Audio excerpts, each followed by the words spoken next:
One of the nice things about fall is the opportunity to enjoy winter squash. Now, along with that, many times we think of sweet because we think of pumpkin pies and acorn squash mixed with brown sugar and those kinds of things.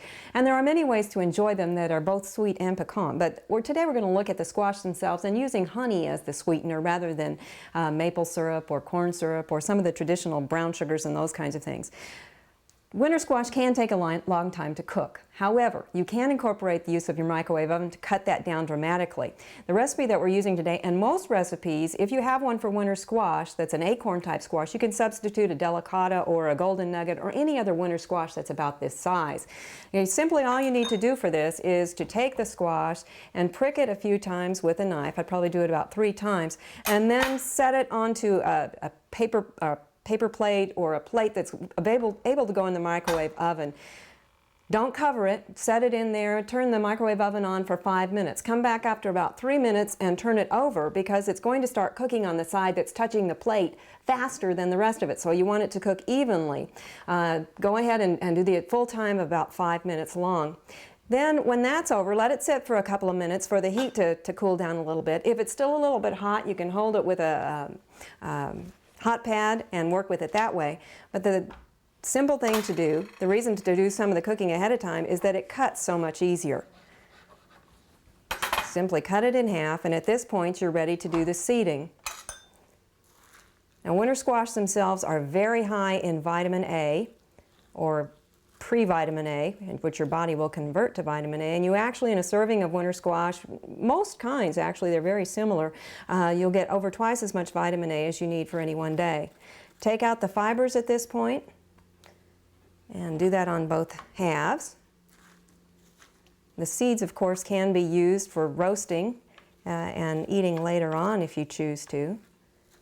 The squash is also very high in fiber, it's high in potassium, it's a good source of vitamin C, so it's an all-around amazing powerhouse source of nutrition. Now with this, we're going to do something a little bit different, as I mentioned. Instead of the usual combination of brown sugar, I've got here about a tablespoon of butter, and we're going to add that to a tablespoon of honey, 2 tablespoons of honey, a teaspoon of Worcestershire sauce, a tablespoon of raisins, and a tablespoon of pecans. Simply stir those together, and these will then go inside the squash.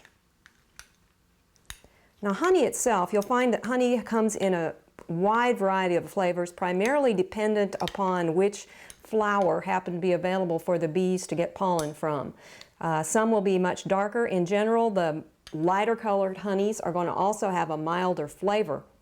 Now, one of the things that often happens to honey during storage is that it will begin to crystallize or cloud a little bit, and it's easily saved from that problem. You can see here we have one that's been on the shelf for a while, and you've got the cloudiness, which is the crystallization at the bottom. Simply put this into a microwave-safe dish, the honey. Don't use the jar it comes in if you've bought it from the store, because this may not be a microwavable container. It may get very, very hot and you may get burned on it, or it may actually break in there.